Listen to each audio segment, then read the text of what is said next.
El pecado de nuestros primeros padres. He visto cómo Adán y Eva recorrían por primera vez el paraíso terrenal. Los animales les salían al encuentro y les servían y acompañaban. He visto que tenían más relación con Eva que con Adán. Me parecía que Eva tenía más que hacer con la tierra y con las criaturas de la naturaleza.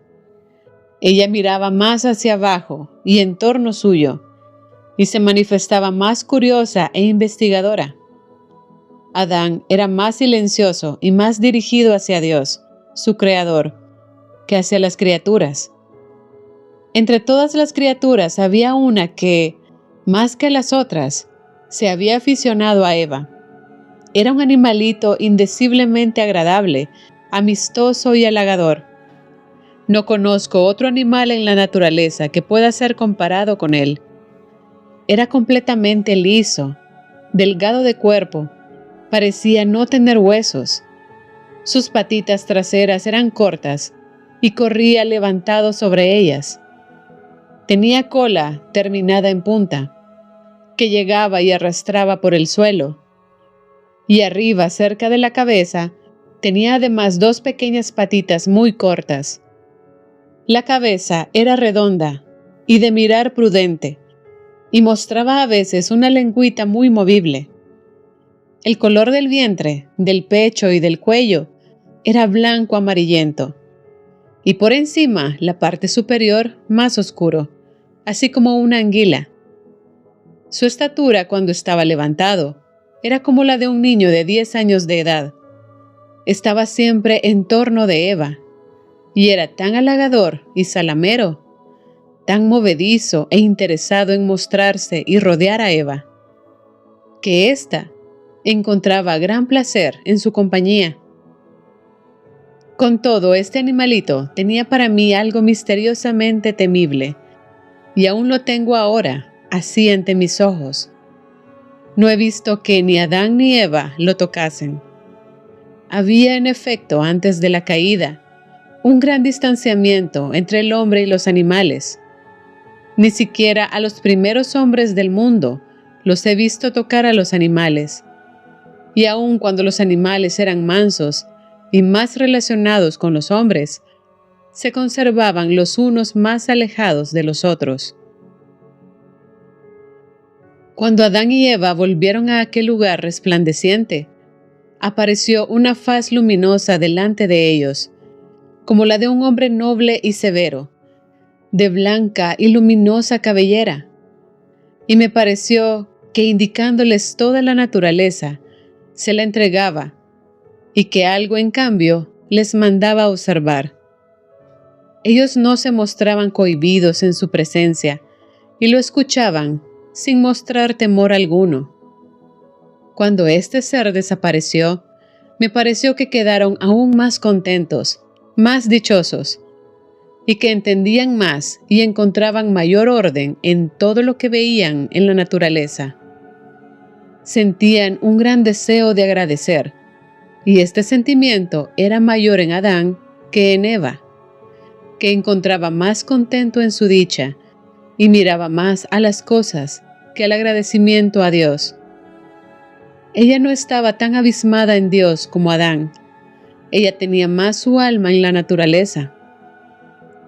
Creo que pasearon por el paraíso terrenal 3 veces. He visto a Adán dando gracias y maravillándose de la belleza de la creación, sobre la colinita luminosa, donde había estado sumergido en sueño y en visiones. Por obra de Dios, cuando fue creada Eva y sacada de su costado, Adán estaba solo debajo de los árboles. He visto a Eva acercarse al árbol de la ciencia, como si quisiese pasar de largo. El animalito aquel estaba de nuevo con ella, y me pareció aún más halagador, salamero y movedizo. Eva estaba toda entusiasmada con el animalito, y sentía gran gusto en estar en su compañía. El animal subió al árbol a una altura tal que su cabeza llegaba a la de Eva. Se sostenía con los pies al árbol, volvió la cabeza hacia Eva y habló. Dijo que si comían de la fruta del árbol, serían libres y no más esclavos, y sabrían cómo sería la forma de su descendencia. Ellos sabían ya que tendrían descendencia, pero entendí que aún no sabían cómo Dios lo quería, y que si lo hubiesen sabido a pesar de ello, hubiesen pecado. La redención no habría sido posible. Eva se mostraba cada vez más curiosa hacia las cosas que la serpiente le decía. Se produjo en ella algo que la sumió en oscuridad. Yo temblaba por ella. Miró ella hacia Adán, que estaba absorto debajo de los árboles. Ella lo llamó, y él acudió a su llamado. Eva fue a su encuentro y luego retrocedió. Se notaba en ella una indecisión, una inquietud. Se volvió como si quisiera pasar de largo el lugar del árbol, pero se acercó a él por el lado izquierdo, y estuvo detrás de él, cubierta por las hojas largas y caídas. El árbol era por arriba más ancho que por abajo, y las hojas colgaban pesadamente hasta el suelo. Colgaba también en la parte donde se hallaba Eva una fruta de particular hermosura. Cuando Adán llegó al lugar, Eva lo tomó del brazo y señaló al animal que hablaba. Y Adán escuchó también sus palabras. Al tomarle del brazo fue la primera vez que lo hacía. Adán no la tocó, y vi que había ya oscuridad en ella. He visto que la serpiente señaló la fruta, pero no se atrevió a arrancársela para Eva. Pero no bien Eva manifestó deseos de tener la fruta, entonces la serpiente la desgajó y se la alcanzó a Eva. Era la fruta más hermosa del medio de un como racimo de 5 frutas juntas que colgaban del árbol. He visto que Eva se acercó a Adán con la fruta y se la dio, puesto que sin el consentimiento de éste no se habría realizado la culpa y el pecado primero. He visto cómo que la fruta se podría en las manos de Adán y que él veía figuras adentro. Parecía que ellos llegaban a saber lo que les convenía ignorar. La parte interna de la fruta estaba cruzada con venas color sangre. He visto cómo se oscurecían, perdiendo el resplandor que los envolvía, y sus rostros perdieron la serenidad.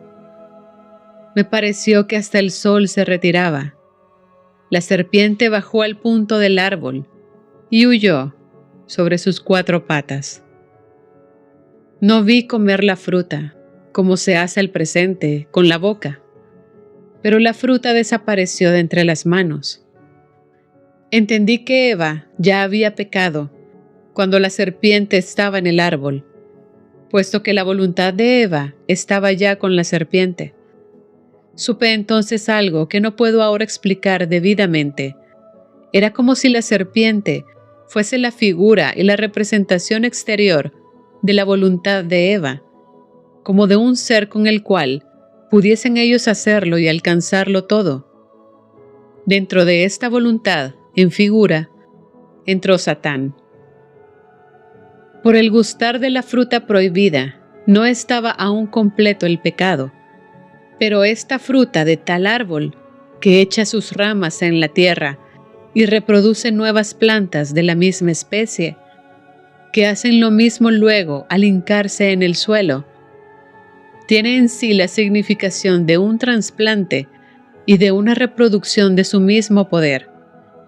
Y esta reproducción es como un trasplante pecaminoso, apartado de Dios. De este modo se realizó, con la desobediencia y con el gustar de la fruta, la separación de la criatura de su Dios, y la reproducción en sí y por sí, y el amor de sí en la naturaleza humana. El hecho de gustar la fruta, que tenía en sí esta significación y este concepto, tuvo como consecuencia una reversión, una marcha hacia atrás en la naturaleza, y trajo el pecado y la muerte.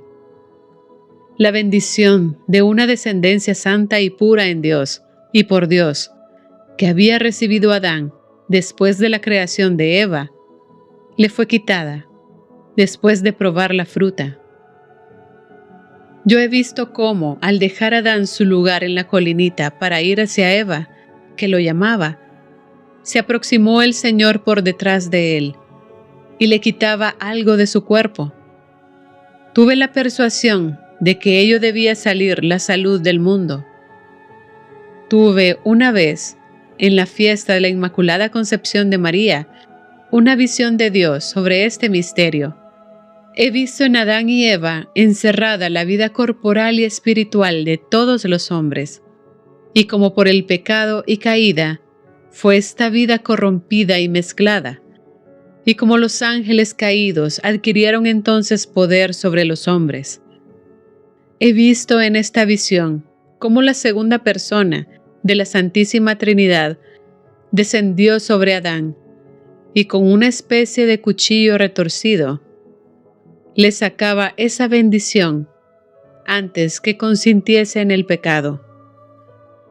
En el mismo momento he visto salir, como del costado de Adán, de donde se le había sacado la bendición, a la Virgen Inmaculada, y remontarse como una nubecilla luminosa hasta Dios en su gloria. Con el gustar de la fruta prohibida se encontraron Adán y Eva como embriagados, y con el consentimiento en el pecado se obró en ellos un cambio muy grande. Estaba entonces la serpiente entre ellos. Ellos estaban como penetrados con la esencia de ese ser, y se vio entonces a la cizaña entre el buen trigo. La circuncisión fue instituida como penitencia y castigo. Como la viña se poda para que el fruto, el vino, no se agrese, ni la planta estéril, así tuvo que hacerse con el hombre para que pudiera ser nuevamente ennoblecido. Cierta vez que se me mostró en visión la reparación de la culpa, vi un cuadro donde salía Eva del costado de Adán y ya estiraba el cuello hacia la fruta prohibida. Corría apresurada y se abrazaba con el árbol. Y luego vi otro cuadro donde, por el contrario, se veía a Jesús, nacido de la Inmaculada Virgen María, que corría hacia el árbol de la cruz y se abrazaba con él. En esta ocasión vi que la descendencia de Eva, oscurecida por el pecado, se purificaba por los padecimientos de Jesús, y comprendí que debe ser arrancado el placer prohibido de la carne del hombre mediante el dolor de la penitencia.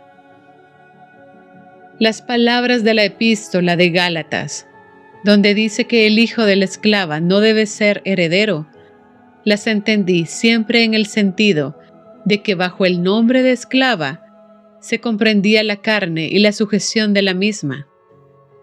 El matrimonio es un estado de penitencia y requiere abnegación, oración, ayuno, la necesidad de dar limosna y de tener la intención de aumentar el reino de Dios con los hijos.